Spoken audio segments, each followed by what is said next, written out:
Capítulo 5.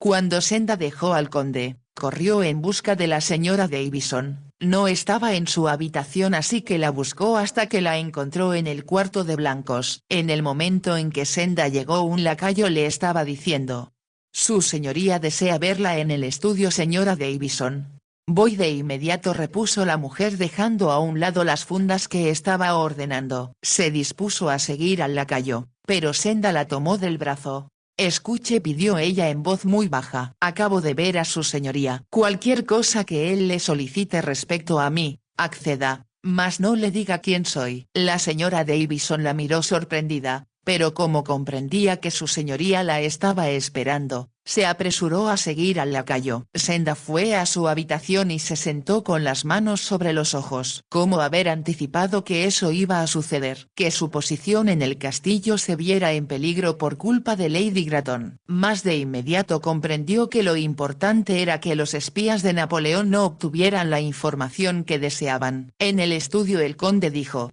«Entre, señora Davison, deseo hablar con usted». La señora Davison se acercó al escritorio e hizo una reverencia. «Espero que todo esté a su entera satisfacción, milord. Ha logrado usted hacer maravillas en tan poco tiempo», respondió el conde. «Le estoy muy agradecido». Hubo una breve pausa y después él continuó: «Quiero hablarle acerca de Lady Gratton». «¿Lady Gratton, milord?», exclamó la señora Davison. «Ella es muy especial», empezó a decir el conde, «y requiere de una doncella diferente ya que la suya está incapacitada». La señora Davison se puso tensa, pues pensó que él se estaba quejando y continuó: «Como Senda se encuentra en el castillo y es una excelente costurera, quizá ella pueda encargarse de atender a Lady Gratton durante los 2 últimos días de su estancia aquí». El conde pudo percibir la expresión consternada del rostro del ama de llaves. Abrió los labios como para protestar, pero haciendo un esfuerzo dijo: «Muy bien, milord, si eso es lo que su señoría desea, yo hablaré con Senda». «Gracias, señora Davison», repuso el conde. Él comprendió que sería un error decir algo más, así que tomó su pluma y al darse cuenta de que la entrevista había terminado, la señora Davison hizo una reverencia y salió de la habitación. De inmediato fue a buscar a Senda y le preguntó: «Dígame, señorita Senda, ¿de qué se trata todo esto y cómo sabe su señoría que usted se encuentra en el castillo?». Senda se puso de pie y llevó a la señora Davison al sofá. «La conozco a usted desde que yo era una niña», dijo ella con voz suave, «y como bien sabe, mamá siempre la quiso mucho y papá solía decir que todo funcionaría bien en el castillo siempre y cuando usted estuviera aquí». La señora Davison sonrió y Senda continuó diciendo: «Ahora le voy a pedir que crea en mí cuando le digo que existe una muy poderosa razón por la cual yo debo atender a Lady Gratton. Por favor, no me haga preguntas que no puedo responder. No entiendo nada y esa es la verdad», protestó la señora Davison. «Lo sé», afirmó Senda, «y estoy segura de que más adelante podré explicarle ampliamente por qué su señoría me ha pedido que me ocupe de Lady Gratton». «Si me lo pregunta», expresó la señora Davison, «yo creo que eso es algo que usted no debe hacer y no entiendo por qué su señoría ha sugerido algo tan equivocado, aunque ella quiera que le ajusten algunos vestidos». Senda captó que aquella había sido la explicación dada por el conde y dijo: «Creo que es muy importante que yo resulte útil, señora Davison, así su señoría no pensará que soy demasiado joven para el puesto y no hará que Rufus y yo salgamos del castillo». «Bueno, quizá tenga algo de razón», admitió la señora Davison no muy convencida. Senda le dio un beso en la mejilla. «Por favor, asegúrese de que nadie lo comente en el piso inferior», sugirió ella. «Estoy segura de que su señoría se olvidará de mí en cuanto milady se marche».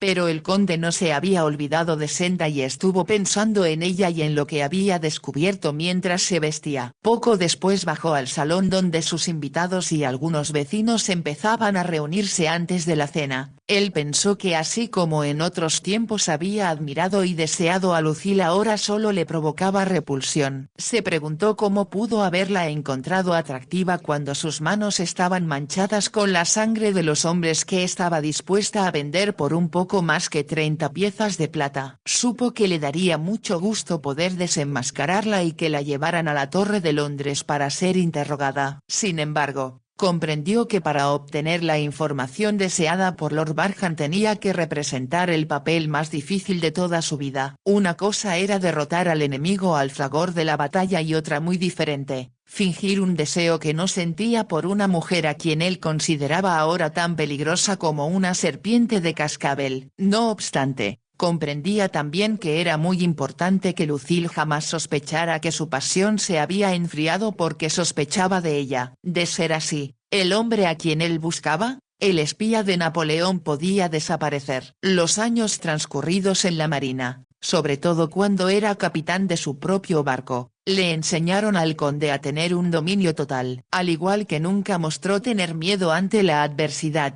ahora, por el bien de Inglaterra, Lucille no debía conocer cuáles eran sus verdaderos sentimientos hacia ella. En esos momentos, cuando ella lo miró con fuego en los ojos y le dijo palabras que en el pasado hubieran encendido su pasión, él la odió intensamente. Y después, al pretender ella acapararlo a la hora de la cena y más tarde verse precisado a pagar sus deudas de juego, él seguía pensando en un par de ojos grises. Eran tan claros e inocentes como los de un niño, y también se conmovió al recordar aquella tersura y suavidad de los labios de Senda cuando la besó. Comprendía que nunca debió permitir que algo tan bello y perfecto entrara en contacto con Lucille. Era asimismo consciente de que Senda se asustaría ante la manera tan voluptuosa como ellos hacían el amor. No podía permitir que la muchacha sospechara la depravación que había en aquella mujer sofisticada, quien se suponía era una dama. Pero en la mañana Senda iba a ver la cama revuelta y las almohadas desarregladas. Por muy pura e inocente que fuera, iba a darse una idea de lo que había ocurrido allí durante la noche. Fue entonces cuando el conde decidió que tenía que proteger a Senda lo más posible. Cuando estuvo a solas con Lucille en un rincón del salón, él le sugirió: «Esta noche tú serás la que venga a mí». «¿A tu habitación?», preguntó ella sorprendida. «Te lo explicaré más tarde», respondió él, «pero haz lo que yo te pido». En aquel momento uno de los invitados que se retiraba los interrumpió y él ya no le dijo nada más. Cuando poco después Lucille entró en su habitación, luciendo un camisón transparente y envuelta en el aroma de un perfume francés, el conde pensó que por lo menos Senda no vería las evidencias de las pasiones desenfrenadas de Lady Gratton. Mucho más tarde, cuando estaban recostados uno al lado del otro y Lucille se sentía satisfecha por el momento, ella le preguntó: «¿No extrañas el mar, mi maravilloso Durwin?». «Sí, por supuesto», respondió el conde. «Es difícil comenzar una nueva vida cuando se es tan viejo como yo». Lucille rió divertida. «Yo no conozco a ningún hombre más joven que pueda ser más ardiente ni más irresistible», aseguró. «Pero aun cuando me haces el amor me pregunto si no preferirías estar navegando sobre las olas en alguna misión secreta». Hubo un breve silencio y entonces el conde bostezó. «Tengo mucho sueño», dijo él, «y en lo único que puedo pensar es en no tener necesidad de levantarme a una hora muy temprana para cubrir una guardia». Lucille permaneció en silencio, pero él sabía que la mujer estaba buscando la manera de abordar el tema una vez más. Después de un momento ella dijo: «Dime qué piensas del almirante Nelson, ¿en verdad es tan atractivo como dicen?». Lucille esperó una respuesta pensando que quizá pudiera preguntar de manera casual si él se encontraba con Lady Hamilton en aquellos momentos. Entonces, para sorpresa suya, cuando se volvió hacia él se encontró con que el conde estaba dormido. Senda encontró que era más fácil servirle de doncella a Lady Gratton de lo que había imaginado. Cuando comenzó a ayudar a milady a vestirse para la cena, ésta le preguntó: «¿En dónde está la chica que me estaba atendiendo?». «Creo que se llama Rosie». «Así es, milady, pero se encuentra un poco enferma esta noche y el ama de llaves me pidió que tomara su lugar». Senda llevaba puesta la gorra que portaban todas las doncellas del castillo. Lady Gratton exclamó con petulancia: «Bueno, Pues espero que usted sepa qué hacer. No me gusta explicar las cosas dos veces. No, por supuesto que no, milady, y yo soy la costurera del castillo, por lo tanto si hay algo que milady desee arreglar yo se lo puedo hacer. El fondo que pienso llevar esta noche está muy largo. Yo había pensado sujetarlo con alfileres, dijo Lady Gratton. Si trae hilo y aguja me lo puede coser ya puesto, pero no se olvide que tendrá que soltarlo otra vez cuando yo me vaya a la cama. No, por supuesto que no, milady, y mañana yo le moveré los botones para que le quede bien. Es una buena idea, opinó Lady Gratton. También tengo otro vestido que necesita un pequeño ajuste. La mujer sacó un buen número de vestidos antes de bajar a cenar y Senda se los llevó a su habitación. Como sabía que tendría que esperar hasta que Lady Gratton regresara para poder descoserle el fondo, se llevó a su habitación uno de los libros que había tomado de la biblioteca. Cerca de la 1 de la mañana Lady Gratton llegó para acostarse. Era obvio que mostraba una gran prisa por desvestirse y cuando estuvo envuelta en lo que a Senda le pareció el camisón más provocativo que jamás había visto, dijo: «Eso es todo. Despiérteme mañana a las 10, no antes». «Muy bien, milady», murmuró Senda. «Y no se olvide de la ropa que se llevó para arreglar», añadió Lady Gratton. «Por supuesto que no, milady». Senda se apresuró hacia su habitación y entonces le pasó por la mente que Lady Gratton no se había metido en la cama. Supuso que tendría una razón para no haberlo hecho. Entonces se desvistió y como estaba cansada se quedó dormida tan pronto como su cabeza tocó la almohada. Al día siguiente Senda ayudó a Lady Gratton a vestirse y le arregló los cabellos tan bellamente que la mujer quedó encantada. Además ya le había arreglado dos de los vestidos a su entera satisfacción. Más tarde, cuando se ataviaba para la cena, Lady Gratton indicó: «Mañana regresaré a Londres y pienso pedirle a su señoría que le permita a usted acompañarme para que me atienda hasta que mi propia doncella se recupere. Allá tengo muchos vestidos que me gustaría que me arregle y modifique». Senda contuvo la respiración. Quería decirle que aquello era imposible, pero de inmediato pensó que tenía que pedirle permiso al conde antes de negarse. Con voz insegura Senda dijo: «Si me dan permiso de acompañarla, milady, me temo que tendré que llevar conmigo a mi perrito. Él es muy bueno, pero siempre está junto a mí y se moriría de tristeza si lo dejo solo». «¿Un perro?», exclamó Lady Gratton como si se tratara de algún animal extraño del cual ella nunca hubiera oído hablar. «Bueno, si me promete que no molestará y que no entrará en la casa, supongo que tendré que soportarlo». «Muchas gracias, milady». Tan pronto como Lady Gratton bajó para comer, Senda le escribió una nota muy breve al conde en la cual le decía: «Es urgente que vea a su señoría». Senda enseguida bajó a la alacena y se la entregó a Bates, pues pensó que sería un error que alguno de los sirvientes la viera en lo que ellos llamaban el frente de la casa. La gorra de doncella, no importaba cómo se la pusiera, siempre parecía acentuar la forma de su mentón, el tamaño de sus ojos y la simetría clásica de su pequeña nariz. Senda sabía que Bates no le haría preguntas. «Se lo entregaré a su señoría cuando nadie nos vea, señorita Senda», prometió él. Senda le sonrió y de inmediato corrió hacia la seguridad de su propia habitación. Tenía la sensación de que estaba caminando sobre una cuerda floja y que en cualquier momento podía caer a un precipicio oscuro del cual no habría salida. Ella debió suponer que el conde respondería a su nota de una manera original. Bates subió a la habitación de Senda llevando un libro acerca de la historia del castillo. «Su señoría dice que sin duda este es el libro que usted necesita, señorita, y que espera que en él encuentre los datos acerca de la aldea que está buscando». «Gracias», contestó Senda. «Su señoría es muy amable al proporcionarme algo tan interesante». Una vez que Bates se marchó, ella abrió el libro y tal como se lo imaginara, dentro encontró una nota que decía: «En el templo griego a las 6». Ella calculó que apenas iba a tener tiempo para entrevistarse con el conde y poder regresar a tiempo para poder arreglar a Lady Gratton antes de la cena. A las 6 menos cuarto, Senda salió del castillo acompañada por Rufus. Más allá de la cascada estaba un templo griego que había sido traído a Inglaterra por el octavo conde, a fines del siglo anterior. Era un templo muy bello, con columnas jónicas al frente y una habitación en la cual había una estatua de Afrodita, con una paloma sobre el hombro y otra en la mano. Cuando Senda llegó, el conde ya la estaba esperando. Al verla llegar, él pensó que la joven podría ser la misma Afrodita que surgía una vez más del mar para deleite de la humanidad. Cuando no estaba trabajando, Senda se quitaba el uniforme y ahora tenía puesto un vestido nuevo que se había confeccionado con la tela que la señora Davison le regalara. Lo había hecho siguiendo el estilo actual que llevaban todas las damas que visitaban el castillo. El sol, que ya se ponía en el horizonte, hacía resaltar el oro de sus cabellos y al conde le pareció que Senda se acercaba envuelta en un halo de luz. Él a su vez estaba tan apuesto y elegante parado junto a las columnas blancas, que por un momento a ella se le olvidó hacer una reverencia y ambos solo se miraron a los ojos. Entonces, haciendo un esfuerzo, el conde preguntó: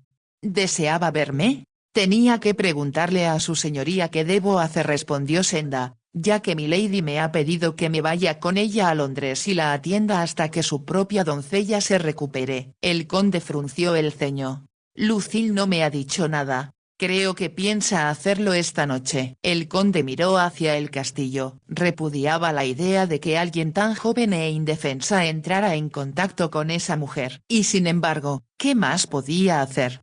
Se preguntó él. ¿No ha averiguado nada más? Preguntó él después de un momento. Nada, milord. El conde suspiró. Entonces me temo que una vez más debo pedirle que me ayude. Senda, ¿quiere que yo vaya a Londres? Eso es algo que no deseo. Sin embargo, es la única oportunidad que tenemos de averiguar quién está detrás de toda esta conducta tan despreciable adoptada por una dama inglesa. ¿Cree milord que quien quiera que sea será tan indiscreto como para ir a la casa de milady? No lo sé, repuso el conde. Lo único que podemos hacer es rezar porque por algún golpe de suerte usted y yo podamos encontrar alguna pista que nos ayude a descubrir quién es el hombre que está espiando para Napoleón y sin lugar a dudas bajo la guía de Fouché, el personaje más astuto y peligroso de Francia. Miró a Senda y ésta preguntó: ¿Se refiere milord al ministro de policía? ¿Cómo sabe usted eso? Preguntó el conde. Mi padre me habló acerca de ese hombre, respondió Senda, y de la manera como ha obligado a muchos de los inmigrantes a trabajar para él, amenazándolos con matar a sus familiares que todavía radican en Francia. El conde pareció sorprendido. Lo que le voy a pedir que haga, dijo, es que acompañe a milady a Londres, pero que permanezca allí lo menos posible. Si ella trata de retenerla, diga que la necesitan en el castillo y que tiene que regresar tal como se acordó. Entiendo, contestó Senda con voz temblorosa. Pero si piensa usted que está en peligro, advirtió el conde, si cree que alguien sospecha de su persona o encuentra que su posición es intolerable, entonces recuerde que mi casa de Berkeley Square está muy cerca de la de Lady Gratton. A él le pareció ver un dejo de alivio en los muy expresivos ojos de Senda y agregó: acuda a ella de inmediato y si yo no estoy, dígale a mi secretario, el señor Masters, que me localice. Yo siempre lo mantendré informado de dónde me encuentro. Comprendo, dijo Senda, pero me siento un tanto temerosa. El conde se acercó un poco a ella. ¿Está usted segura de que puede hacerlo? Preguntó él. Si tiene mucho miedo yo lo entenderé y puede continuar aquí en el castillo. La joven lo miró y a él le gustó la manera como ella levantó un poco el mentón, como para demostrar su propio orgullo. Si con esto puedo salvar la vida de un marino, declaró ella, entonces definitivamente es algo que debo hacer. Gracias, contestó el conde. La estaba mirando y otra vez sus ojos se fijaron en los labios de Senda. Esta sintió que el color le subía al rostro. Yo debo regresar, dijo ella. Milady desea ser despertada a las 6:30. Y sin esperar una respuesta de parte del conde, se alejó corriendo. Mientras la veía alejarse, él sintió un incómodo deseo de ir tras ella y tomarla en sus brazos. Era demasiado bella como para verse involucrada en tanto peligro y en la degradación de los espías. Sobre todo, si se trataba de mujeres que utilizaban su belleza y sus cuerpos para obtener la información requerida por Bonaparte. No obstante, se dijo que Inglaterra estaba primero. No importaba cuál fuera el costo y nadie sabía mejor que él que la expedición secreta tenía que llegar a su destino. Si Senda no lo hubiera prevenido, quizás sin querer, él hubiera dicho algo que la pusiera en peligro. Y sin embargo parecía increíble que en la pequeña aldea de Arrowhead 2 personas supieran de su existencia y además que Nelson se encontraba en camino hacia Jamaica. Decidió que lo primero que tenía que hacer al llegar a Londres al día siguiente era informar de todo lo que sabía hasta ahora a Lord Barham. Vestida con el uniforme de doncella, Senda despertó a Lady Gratton exactamente a las 6:30. La dama se encontraba dormida cuando Senda entró en la habitación y al despertar preguntó, ¿ya es hora de levantarse? Estaba soñando. ¿En qué soñaba milady?, preguntó Senda. Que tenía suficiente dinero como para comprarme un abrigo precioso que vi la semana pasada en la calle Bond. ¿De veras es muy bello?, preguntó Senda. Está confeccionado en armiño y forrado con una seda del color de mis ojos. Debe ser muy apropiado para mi lady. Si cuesta 500 libras, comentó Lady Gratton, entonces estoy determinada a que será mío. Senda contuvo la respiración. Se preguntó cómo era posible que una mujer sin escrúpulos estuviera dispuesta a sacrificar la vida de muchos hombres para conseguir un abrigo para ponerse sobre los hombros. Ella es perversa, se dijo a sí misma, y se preguntó cómo era posible que el conde pudiera estar apasionado por alguien tan despreciable. Él era tan apuesto, tan valiente, tal y como debería ser un inglés, y además tenía un amplio conocimiento del corazón humano. No obstante, su percepción había fallado al encontrarse con aquella mujer muy bella, pero que por dentro era tan malvada como Joseph Fouché, el amo de todos los espías. Quizá ella se interesara en el conde como hombre, sin embargo, estaba dispuesta a acabar con aquellos que él había comandado, y todo para poder lucir un abrigo de armiño. La odio, se repetía Senda una y otra vez mientras la ayudaba a ponerse un vestido de gasa que obviamente debió de haber costado una suma astronómica. ¿Cuántos habrán muerto para que ella pueda tener esto?, se preguntó. Senda terminó de peinar a Lady Gratton y le colocó un collar de brillantes alrededor del cuello. Entonces, al verse en el espejo, la dama exclamó: «Esta noche las demás damas querrán sacarme los ojos». «¿Cómo podrá fijarse en ellas su señoría cuando puede mirarme a mí?». Lucille habló casi consigo misma. Al escuchar aquellas palabras, Senda sintió un dolor en el pecho. Aquella mujer era una criminal, pero sin lugar a dudas muy bella. Y de inmediato se imaginó al conde besando a Lady Gratton y recordó las sensaciones bellísimas que sus labios podían despertar. Fue en ese instante cuando ella se dio cuenta de que lo amaba. A la mañana siguiente todo el castillo se encontraba en medio de una gran agitación, ya que todos, incluyendo a su señoría, partirían para Londres después de una comida temprana. Una montaña de baúles esperaba ser subida a la carreta tirada por 6 caballos, en la que también viajarían las doncellas y los valets de los visitantes. La señora Davison se las arregló para que Senda no viajara con el resto de la servidumbre, sino que lo iba a hacer junto con ella, en un cochecito especial. El ama de llaves anunció que necesitaba ir a comprar ropa de cama para el castillo y que prefería hacerlo ella personalmente, ya que conocía los lugares donde la anterior condesa solía hacerlo. «Gracias», dijo Senda. «Yo sé que hace esto por mí».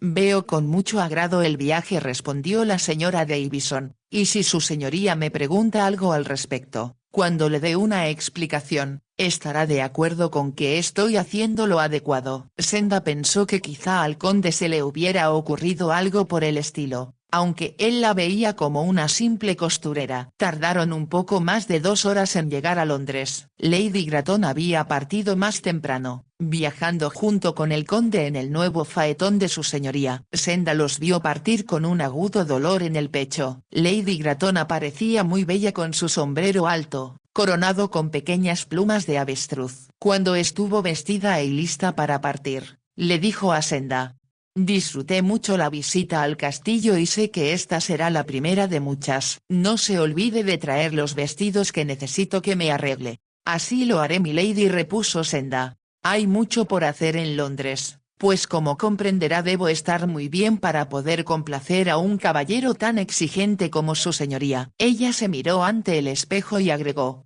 él es un hombre demasiado atractivo. Senda apretó los puños hasta que los nudillos se le pusieron blancos. ¿Qué ha dicho él? ¿Qué ha hecho para hacer que Lady Gratton hable así?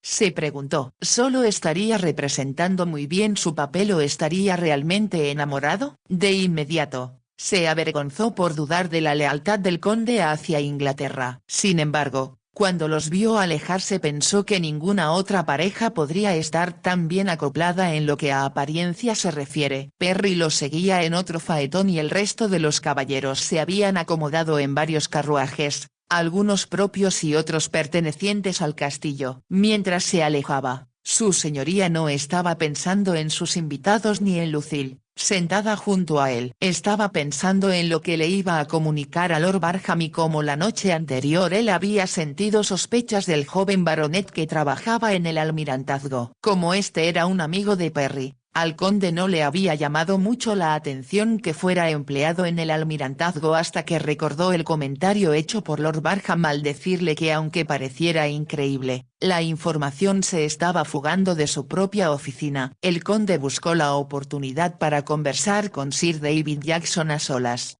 ¿Qué tal está trabajando con Lord Barham?, preguntó él. Yo siempre lo he admirado mucho. Casi no lo he visto desde que tomó posesión del cargo, respondió Sir David.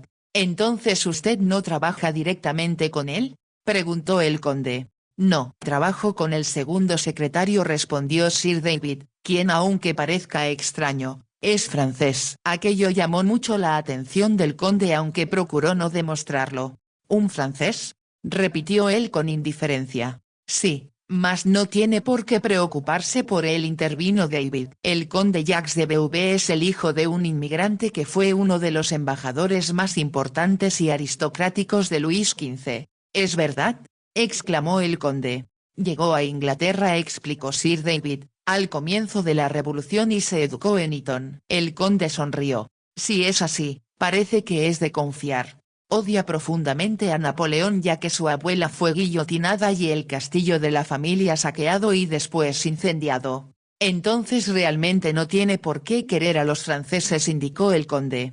No, respondió Sir David. Él brinda por la caída de Napoleón en cada comida y nos invita a una copa a todos cuando llegan noticias de que algún barco francés fue hundido. Y miró al conde con admiración cuando dijo: celebramos con una alegre fiesta en la oficina cuando recibimos noticias de que milord había hundido dos de los barcos más importantes de Francia en Tolón. Tuve mucha suerte, expresó el conde. El viento cambió en el momento preciso. De no haber sido así, quizá no estuviera yo con vida. Yo solo deseo regresar a mi regimiento, comentó Sir David. Mi pierna ya está mucho mejor, pero los médicos no me dejarán partir por lo menos hasta dentro de otros 6 meses. No obstante, estoy seguro de que mientras tanto usted está llevando a cabo un buen trabajo, comentó el conde y pensó que le gustaría poder conocer un poco más acerca del conde Jacques de Beauvais. Quizá él fuera tan enemigo de Napoleón como decía Sir David. Sin embargo, nadie podía estar seguro y después de descubrir la traición de Lucille ya no podía confiar en nadie. Entonces se dijo que no debía obsesionarse con la búsqueda de espías hasta el punto de ya no poder pensar con claridad. Y siguió conduciendo sus caballos a un buen paso. A pesar de que Lucille Gratton charlaba sin cesar y se había sentado más cerca de él de lo necesario, el conde estaba pensando en Senda. Se preguntaba si había cometido un lamentable error al permitirle ir a Londres.